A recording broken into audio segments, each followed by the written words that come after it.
A big display, fairly thin bezels at the top and sides look pleasing to the eye, and the plastic body feels sturdy. Xiaomi has gone with stereo speakers on the Redmi Note 11T 5G, and there is an IR emitter as well. The back panel does manage to hide fingerprints well, and the IP53 rating does make the Redmi Note 11T 5G dust and splash resistant.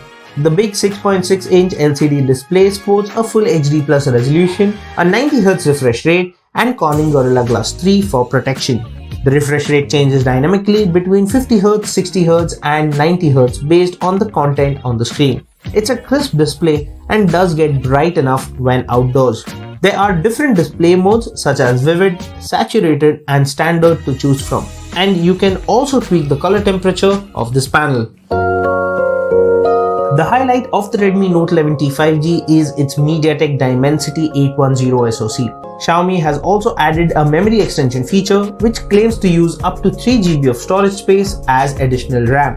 This was enabled by default on my device. You do get expandable storage. The power button can also be configured to perform an action when double tapped. I did not notice any lag or stutter, and multitasking between different apps was effortless. Since the Redmi Note 11T 5G is built for performance, I loaded up Battlegrounds Mobile India, which ran at the HD graphics and high frame rate settings by default. The game was playable at these settings without any stutter. Battery life was good, and the phone lasted me about a day and a half without any issues. The 5000 mAh battery managed to get the phone to 16 hours and 32 minutes in our HD video loop test.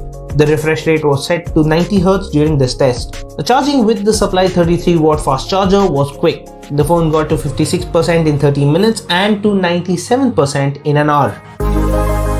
The Redmi Note 11T 5G has a 50MP primary camera and an 8MP ultra wide angle camera. For selfies, it has a 16MP shooter in the hole punch cutout.